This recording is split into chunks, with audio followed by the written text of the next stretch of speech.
and welcome to the Deaf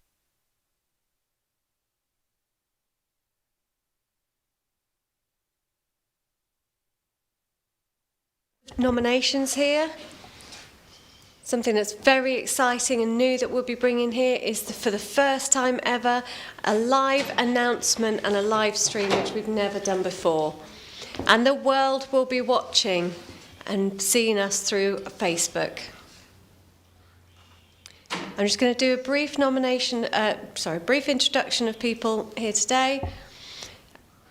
It's been nothing for the last few years, and we are very excited that since 2010, we've been helping deaf athletes get the recognition they deserve. I'm sure you're watching this, which means you're curious who our three lovely panellists joining me tonight are. Here they are. Hi, I'm Toby.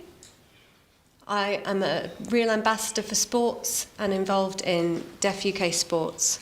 Hi, I'm Asnath, and I'm an athlete myself and a footballer. Hello, I'm Philip Gardner, so Phil for short, this is my surname, and obviously I'm involved in British Deaf Sports Heritage. Lovely to meet you all face to face, finally. It's been 4 years of no face-to-face contact since 2018, since the awards night in fact, so it's really lovely to have you here tonight. I really want to thank those who have submitted their nominations. We had 119 altogether nominations, which is just fabulous. I'd like to let you know we have 6 judges who are all deaf themselves, 3 men, 3 women, from all over Scotland, Wales, Northern Ireland, Southern England, Midlands, the North East as well, who've all discussed and decided out of those 119 nominations who the 30 official nominations will be. And we'll be announcing the first 2 categories of those who have been shortlisted. The first category is the Overseas Sport of the Year, and the second category is the Visual Sport of the Year.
Wow, incredible, and well done to the nominees who have been shortlisted in the sports media categories. Panel, what are your thoughts on deaf sports media coverage? For the last 10 years, there's been a huge change. What do you think of it? Yeah, I really do think there's a big difference now that technology has become so much better than it was before. We have Facebook, we have different apps, we have different types of devices and things like that. So Yeah, absolutely. And lots of people on their phones, on social media nowadays, and rather than kind of looking at the traditional news, there's lots of people following on social media. So like you say, yeah, as technology improves, I think things have got to change. And it's, I'm the same. I'm always checking my phone for an update. Yeah, it's a new generation. Back in my time, it was much more difficult. You'd kind of get a paper through your door and that was it. We'd have to go to Deaf Club to talk about the news. But obviously now you have so much more reach. It's a bit overwhelming for me, to be honest. It's hard to keep up sometimes. But, it's very good. But they could do more, couldn't they? Yeah, absolutely. Especially for, the youth, always posting things, Things can definitely be improving. What with new technology, you've got Apple Watches and everything, I think you can definitely do more. Yeah, what do you think could come next then? Well, what do you think the gaps are, do you think? I think the accessibility is where there is a gap. We have the Deaf Olympics now, which is live with an interpreter, an international interpreter as well. But I think it could be more further reached as well. Absolutely. And I think in the future, with other athletes as well, with the diversity that we have, it would be good to kind of have different types of media improving in the way that they show the different diversity in athletes. Yep, and I know that BT Sports especially have been saying that they want to bring in more deaf presenters, which is amazing, and that's the way that it should be. I think that's where the gap was before, because you think that deaf people in mainstream media would not have been a thing at all, because hearing people just wouldn't understand it. And so the more you show it, the more people are going to actually see that that is the norm, and it's going to be more widespread. Yeah, absolutely. I mean, also, you think about the people who are on the TV, you want them to be deaf, you want them to be signing fluently. There's a few deaf people, maybe some people who's really well known, or there's a deaf person there with an interpreter to get kind of more coverage. But I think, BT, it's a wide platform, so I think if there isn't anything there, you're not going to get that deaf awareness and raise that knowledge. Yeah, so I think definitely with sign language is the gap, because where are the sports people? They're not on show who are signing. True. They're not coming forward. And I think possibly because deaf are becoming more mainstreamed anyway. And now for the next two categories, which will be Sports Club of the Year and Unsung Hero.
Amazing. All those shortlisted nominees.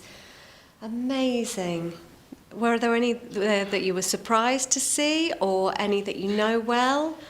Yeah, I mean, there was my favourite. The unsung hero. And again, the unsung hero, you know, they've all worked really, really hard and they've just given so much to the community. So, yeah, big thanks to all of those nominees. Yeah, agreed. Yeah, I saw a few people. Was it the list that they were showing from John O'Groats to Land's End? That was amazing. Yeah, I've heard about the walk. Yeah, I'd never seen that before. I think it was a deaf team, wasn't it, that went all the way from one end to the other? Yes, I mean, it's a very clever, isn't it? All the way from John O'Groats down to Land's End. It's wonderful. Yeah. I'd like to ask you some questions now in relation to the categories that have just been announced. The most important thing in those categories is the volunteers and the people who provide the funding, which, as you know, has been a real issue in grassroots sports. So without volunteers, we wouldn't be able to go ahead with the sports that we love. So how do you think we can encourage more? Well, I think it's very, very important to have deaf people who really are passionate about the sports. You know, we've had it for many, many years, but I think you have to have a lot of deaf people who are willing to give back to the community, and I think that's kind of dwindling a bit now. So I think, you know, we might have to think about providing it as paid work. Yeah, I mean, really, it used to be much easier, I think. But I think a lot of people kind of hear the word volunteer and they think, you know, there's kind of effects that word has. A lot of people thinking about themselves, but in comparison to, you know, in the past, there would be like full teams of volunteers, but we wouldn't know. You know, there's deaf people everywhere with all these skills. And it might be, you know, for me, for example, I was really interested in football, but how I became involved in that as a hearing group, you know, as soon as I found there was a deaf group, I was in it, you know, I was right there. But a lot of people, you know, might feel the same, a bit wary about it. Yeah, you're right. I agree. Getting people in is really difficult, especially those that have the right level of qualification as well. And maybe we need some deaf awareness for those who provide volunteers to various groups, maybe give them a course about how they can go ahead and be more involved in volunteers in the Deaf Society. Yeah, I think that's really important. And the other thing I wanted to ask you was, you know, the cost of living at the moment is really expensive just to live. So finding funding at the moment for national sports teams must be really difficult. But what about grassroots and local sports teams? You know, it's really difficult for them to get their funding, to pay for equipment, to pay for their uniforms, etc. So how do we think we can support the more grassroots organisations? Yeah, it is tricky to get funding in. You know, I mean, there is money out there, obviously. We just need to be able to access the people with it. And it's hard, you know, for me specifically, I don't really know. And I'd kind of rely on, you know, deaf people coming in and helping and giving their support. So it is definitely hard work. I remember when I was growing up with my local sports teams, it was ever so easy to do fundraising. You'd have a page that you'd hand round to different companies and they'd sign up to give you funding, and it would just be the easiest thing in the world. But now it seems so difficult. I feel like we're almost kind of stuck in a moment in time where it's the most difficult to do that. And bringing in people for management who know about fundraising and things like that, it just almost seems impossible. The Olympic athletes need more funding, so what are the grassroots going to do? Yeah, I mean, that's it. You want lots of different funding streams, for example, but in one club where you've got, you know, athletes in one club and different people in different clubs, it's difficult because funding's only going in one direction. You know, it's like they're not willing to fund all the different groups. How we can get that extra funding is still a real struggle. And, you know, you see people out there who are kind of feeling left out, and younger people who are really struggling, and to try and get them to get it, I don't know, because it's such a struggle. And it's almost like we need someone with that experience to come and show people how to get the funding, because all the skills are there in the young people, but it's just how we can get that funding. Yeah, it's really sad to see. deaf people having to come out of their own pockets to be able to just keep the club going. I don't think that's something that they should have to do. And you see a professional hearing person, you know, they're able to just pay for the local team easily. Yeah. You know, they're able to just bid or whatever, and they're all covered. It seems easy for them to get funding.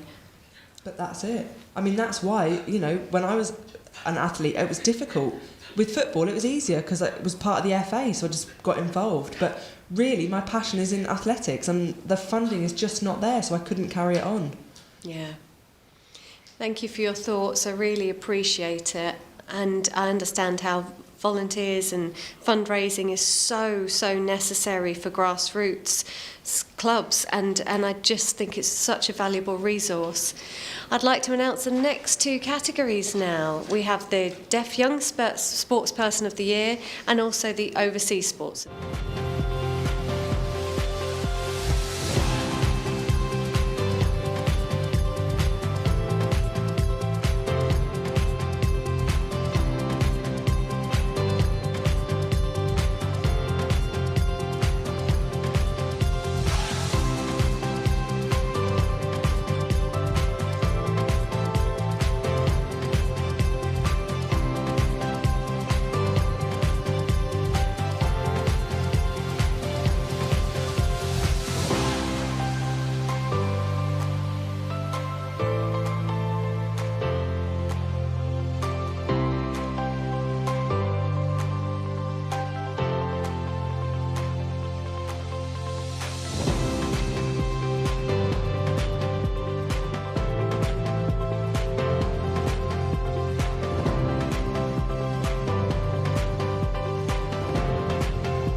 Wow, amazing. Congratulations to all those nominees. Some of them really had an impact on me, and I could tell that you all felt the same as well.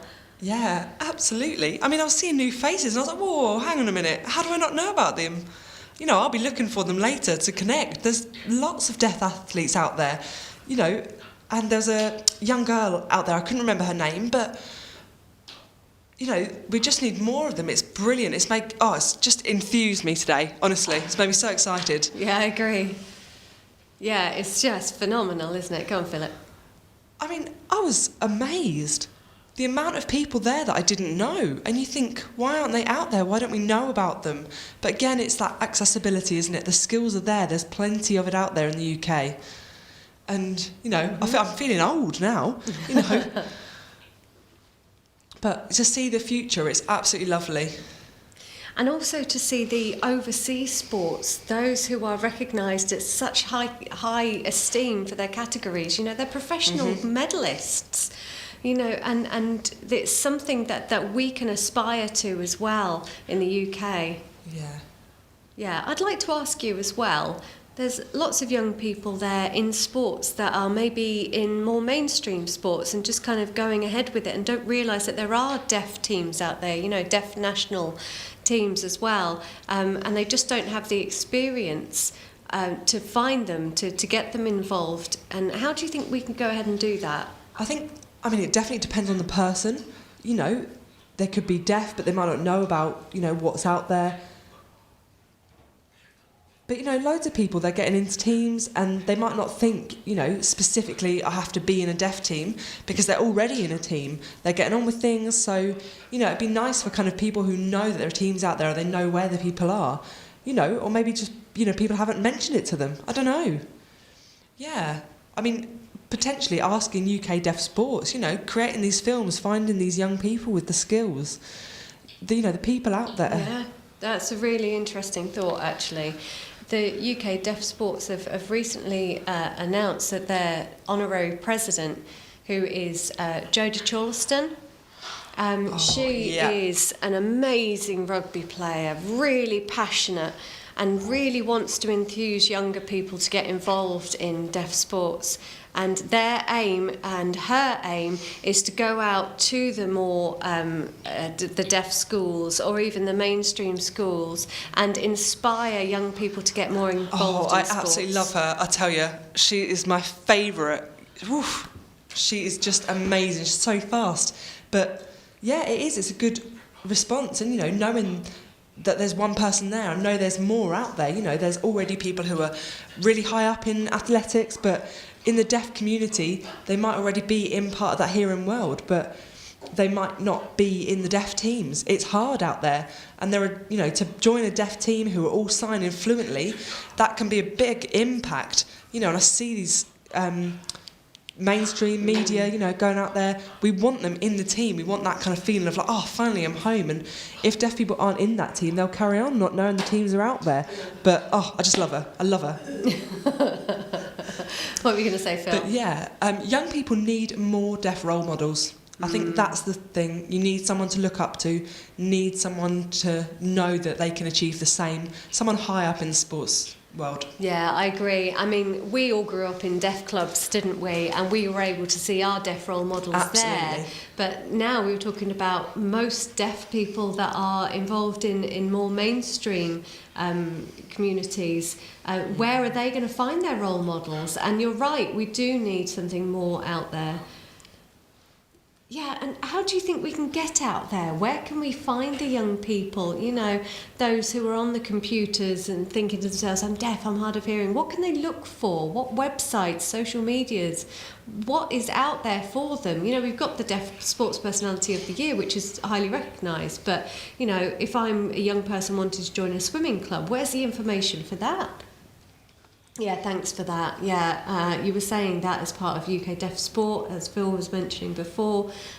We've had a lot of feedback that has said that the information, the accessibility to that information is actually quite difficult. And so what we want to do is we want to create one space with a whole list of sports programmes, sports clubs as well, hockey, football, etc., where deaf coaches, everybody can be involved in it and hope to also assimilate some funding for it as well. Like That's some it, like a collation one of hub. information. That's it. That'd be wonderful. Yeah, amazing. Thank you all for your feedback, and I hope that all the young people out there who are watching today are inspired to join a sports team, as we've talked about. Have a look for your local club and see what you can find online, and I hope that we have inspired you to get more involved in sports. Okay, the next categories. We've got Coach of the Year and we've got Team of the Year.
Oh my goodness, lovely to see those coaches and the teams as well. Some I recognise, some new faces. Yeah, I was recognising a few.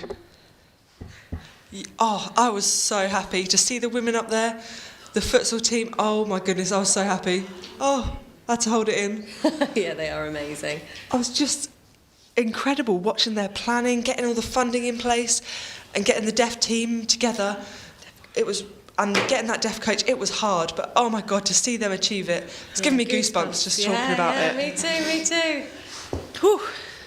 Wow.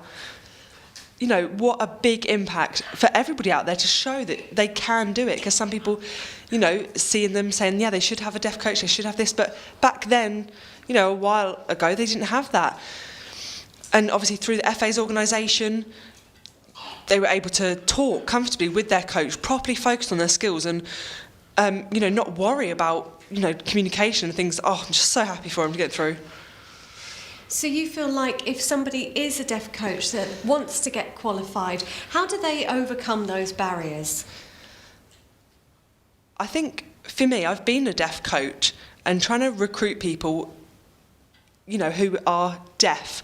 It's hard to be a deaf-led group, but I think it's important to have that. But, you know, like you say, they won't always have the qualifications, the tick list, because there are the barriers and the criteria set aren't made for deaf people. So, for example, even with funding, you know, you've got to have a high level of courses, qualifications, get the interpreters in, get the funding in. It is a struggle. You have to be committed and you have to be really willing to be the deaf coach, but it's not easy. And also, you know, to have that step towards winning, that's... Yeah. I think, yeah, like you say, even in athletics, it was barriers all the way. I mean, obviously, when you say, oh, I'm deaf, and I think it automatically made me worried about things. And to think now, for young people, I'm worried about them in the future, but I want to show them that, you know, you might have to pay out to get the courses, but they're so difficult because, you know, some people don't have that money. They want the qualifications and they're out there. And I have friends, you know, who are fantastic. They want the qualifications, but they don't have it. They don't have the time or the money. And you got to really think that funding just makes everything so much more simple. But where is that coming from? You know, for deaf coaches, for example, in football, you have to be fantastic at football first. But to try and rely on the hearing community, you know, they're not in their deaf world if they go through. You've got your deaf identity, but because of the barriers, you're almost kind of forced to go into different worlds. And it is hard. So you've got to compare those two options.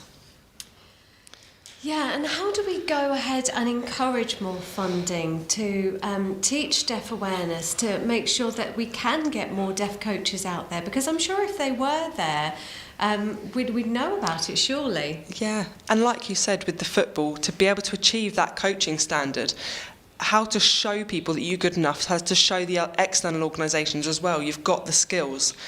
To get that out there, how do you use that? I mean, I think there are plenty of people who could be deaf coaches, but the opportunities aren't given to them.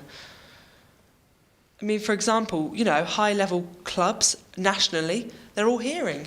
The deaf people have sat there waiting to join, and they can't. You know, I was very lucky to become the head of GB football.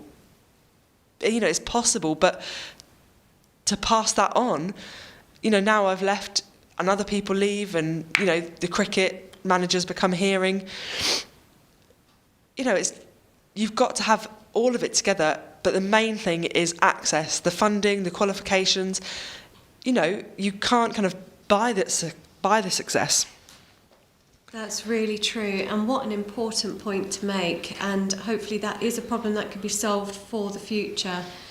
We have some more categories to announce for the future for our other awards night. An awards night in 2023, and we're really, really excited for that. So I'm sure Toby, he's the trustee of UK Deaf Sport, so I think he'd have an announcement today to talk about their sports strategy going forward. So over to you, Toby. Yes, thank you so much. Our sports organisation, we have had a change of leadership, and our new CEO in Deaf UK Sport is now Jodie Coulson, who herself is a very experienced sports person, and she has already been looking for new people to get involved in the organisation nationwide as well, for both hearing sports and deaf sports, and has met with those within mainstream and grassroots clubs and gathered as much information as possible to be able to pass that on to Deaf UK Sports. And in the new year, what we're going to be looking at starting is setting up a plan for the future for us to be able to grow our knowledge, to grow in our attendees, and we're excited to show the improvements in the relationships between UK sports and the deaf sports as well, and also Deaf Sports International. We're hoping to improve our relationships within international and European governing bodies to be able to improve and develop for the future. So we're hoping that that's something that we can really look forward to. Brilliant. Have you got anything to add? Yeah. Oh, fantastic. So you've been in the trustees. That's brilliant. We really need some more deaf people as trustees as well. Yeah, and I'd just like to jump into that. How do we get more deaf trustees? I think we must have had the same thought there, didn't we? Yeah, thank you for that. Yeah, we do have some within the trustees, some deaf people, but you're right, we do really want to encourage more deaf trustees, and the importance in that is shown because deaf sports needs a representation, and if we're in deaf sports representing deaf people, then we need to be deaf ourselves, because otherwise you don't have the understanding, you don't know how to improve these activities for deaf people. So we need to get more deaf people in to make the decisions for other deaf people. So yes, I am really encouraging more people to get involved as much as they can. I second that. Maybe I'll be joining myself. I will. Yeah. I'm on it. Please do, because we do need more for women. Sure. I'm in. Oh, brilliant. Okay, one recruit. We've got the international governing body, the Sports Deaf Association, who have said that they are going around the country to look at 80% of men who are involved in sports at the moment, and so that's such a small percentage of women. We need to really encourage women to get involved in the decision making, because the representation just isn't there. And definitely, you need those different perspectives. Indeed you do, yeah, and we really do need more women involved. No, I will. Oh. I'm in it, I'm going to make it happen. Great. The only body that has these differing ways of looking at things is us, because we have Deaf Athletes Support Group, who are looking at how to support athletes in the mainstream and also within deaf organisations to get involved, make recommendations, make decisions. Then we also have the RAG, which is the Regional Advisory Group, who are responsible for the UK deaf sports, but also within the deaf communities and international representatives who they bring from overseas to here, and who we go out to overseas to see as well, and we're looking to get more of those people involved too. So yes, we please welcome anyone who can be an advocate for really interesting. I didn't even know about that. Yeah, I mean, for sure, we need more women. And now I know about it, we need to spread the word. Absolutely. It's just wonderful to see, obviously, the connections to UK deaf sport. We need that. It's a high up organisation, but we need them in the community. Yeah, we're hoping to really make a change for the future. That's good to hear. We're looking to get more juniors involved and get more involved in outside organisations as well as regional ones, and that's what RAG is really looking to encourage. Brilliant. Wow. Well, hopefully next year, we'll see your face on their website. Oh, yeah. I think You'll remember my face. Remember my face now. I feel like a deaf spy for the future.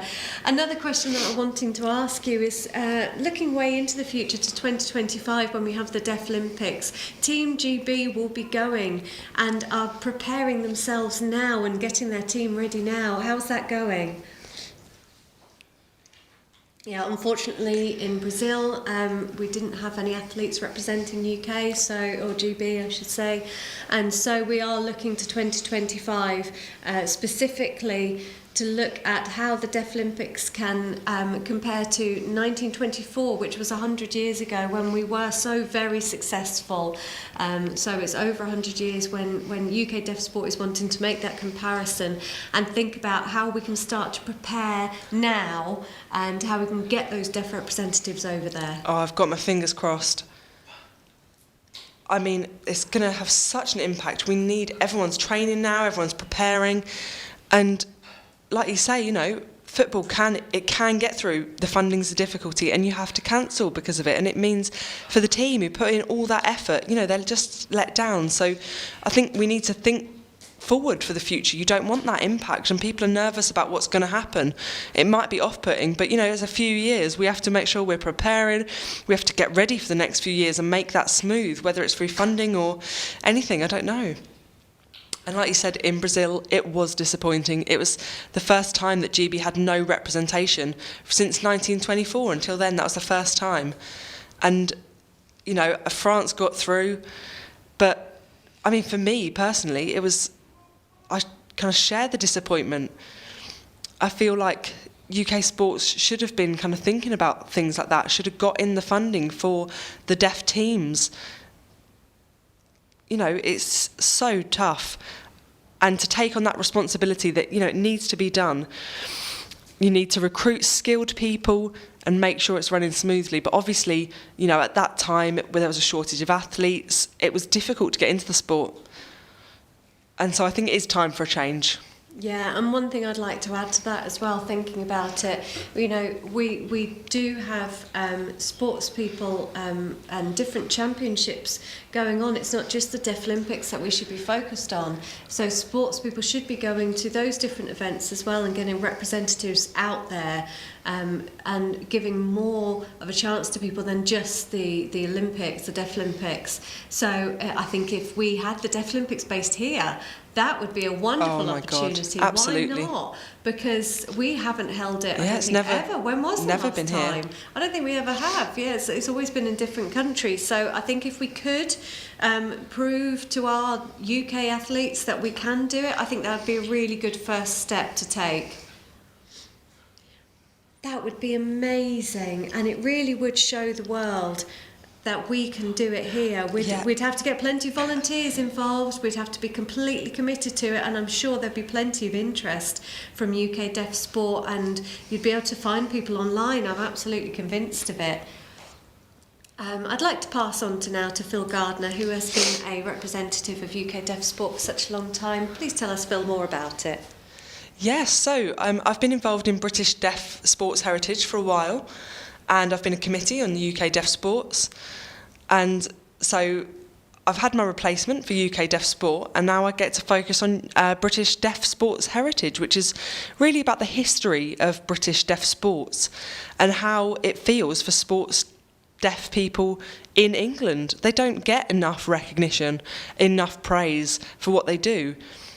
You know, and unfortunately, again, like you say, the budgets, they're low, and they're quit and they're finished. So I think it's important that we have deaf sports like Hall of Fame. We need to recognise the deaf athletes that we have. You know, the people that have won gold medals in the past in the Deaf Olympics. We need like a Hall of Fame for teams and for the individuals. And we need to show the skills that the athletes have. You know, there's lots of sports out there that aren't in the Deaf Olympics.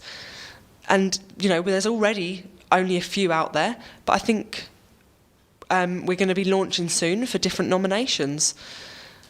So we have like kind of launched our idea for the Deaf Hall of Fame. But again, for deaf sports, we need that. I think it's really important. So you said the nominations were open. How do we go ahead and do the nominations? Will it be not yet. Have you got a planned date for that yet? Please tell us more. Yeah, so I'm already in partnership with the DSPY, who's working for me. He's been creating an online. It's, you know, hidden at the moment. It's hidden. No one can see it yet. I'm not going to take the spotlight just here, but it is an exciting time in the future. So will be coming out in 2023, hopefully. Keep an eye out then. Hopefully it'll be ready for the world in 2024, which is when it's going to be launched for the Deaf Olympics. Watch this space, eh? Wonderful. Thank you, Phil, for that really interesting discussion. The last categories are going to be the Sports Person of the Year 2022. And there are 6 people. We'll be going through all 6, and I want you to think about who have won over the last few years. We're going to show them now.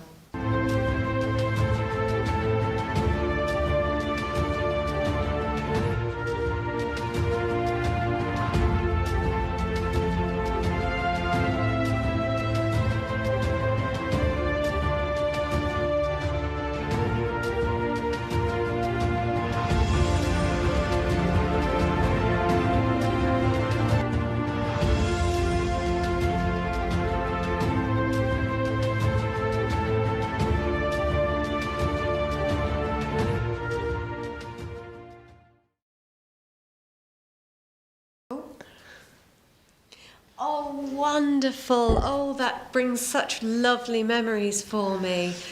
I'd like to ask these now to pick a number. I don't know what number it's going to be. Phil, pick a number 1 to 6. Oh, ladies first. Oh, maybe 3. Number 3. Let's have a look. Who's number 3?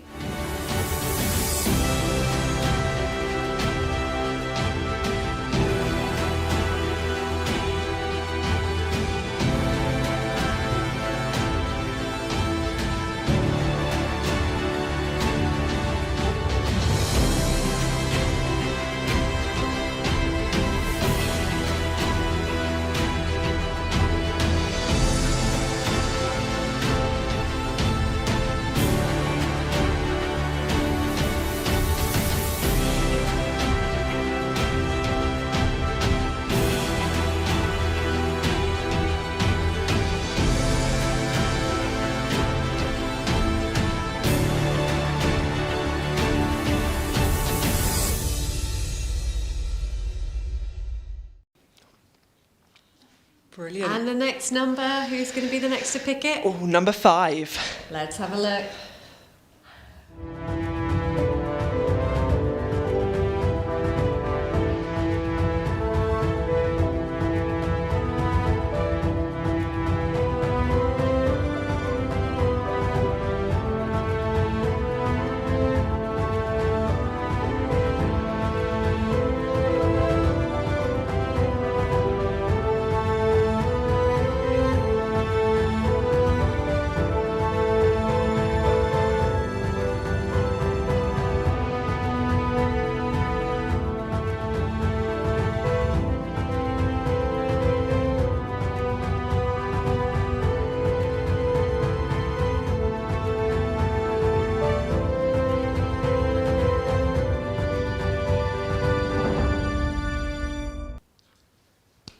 Next number, Philip. Oh, me.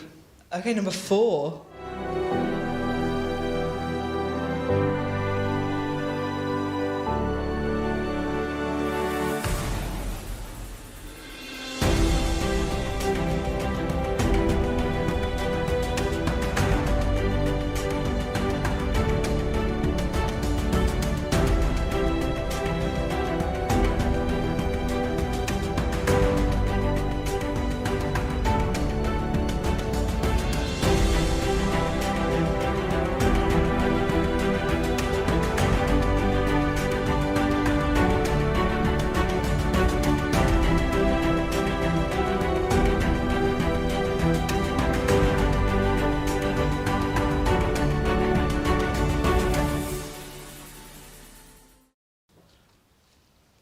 Wonderful. Next number is going to be Toby. Oh, number 2.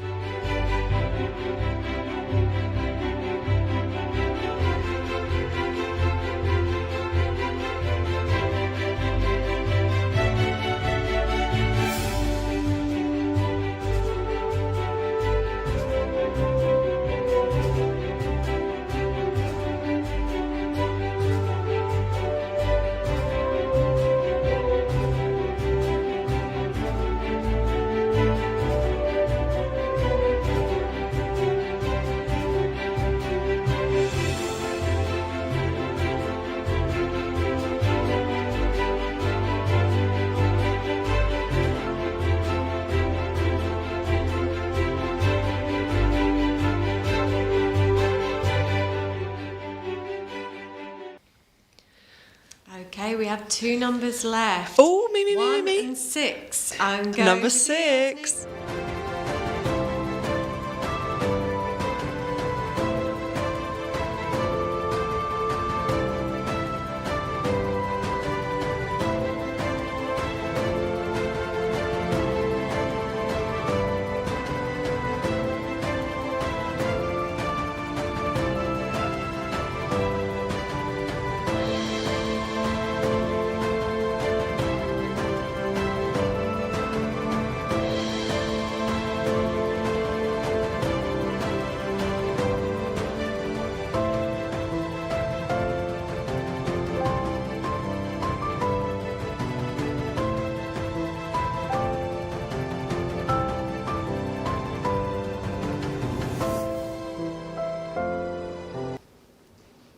And the last number. Over to you, Philip. Oh, nice and easy if I can remember. Number 1.